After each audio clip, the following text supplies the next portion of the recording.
We are at the Lebombo Border gate where earlier on we saw that truck movement had started. We understand that the movement of trucks started sometime yesterday evening, but just to speak to us more on their experience, especially for the truck drivers who were in Mozambique, is one of the truck drivers joining me now, Mr. Zulu. Babu Zulu, thank you so much for your time, for joining us at the SABC this evening. Yes. You were in Mozambique. Can you please just tell us what you encountered there? How is the situation like now? Yeah, no, thanks, my sister. Yeah, since I went to Mozambique on the 25th of last month, it's now that I come back from that side. No, it was difficult for me, but I thank God that I managed to come back. So what is happening that side, yeah, serious is still not in order because I was supposed to come through yesterday. Unfortunately, there is a place called Kilometer 4 there.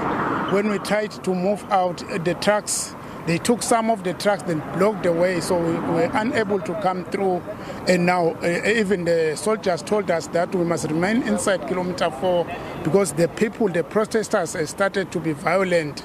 Yes.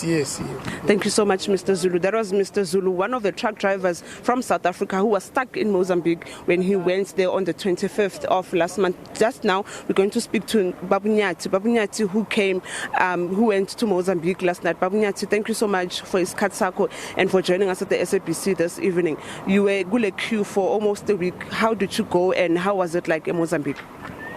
Mina ngikhethe Ntuli ngibonge kakhulu ngeliviki lonke sihlela singakhona ukungena eMozambique maranyalo sijabulile ngoba akufani siyakhona ukungena siphumile siphephile bonge kakhulu. Siyabonga Babu Nyati. There was Babu Nyati, who's also a truck driver, who said to us earlier on that he was allowed permission to cross to Mozambique sometime yesterday, and he came back today saying there were no problems.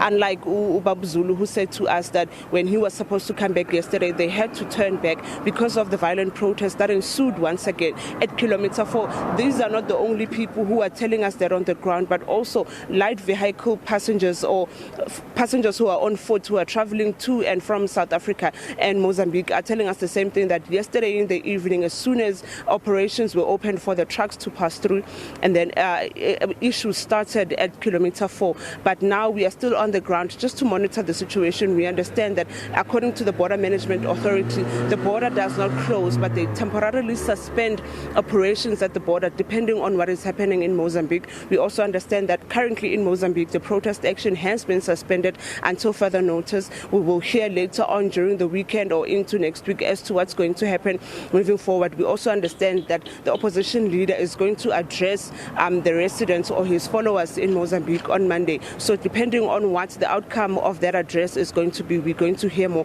as to whether or not peace has been restored in our neighboring country or if the violent protesting are going to continue. For now, it's back to you in studio.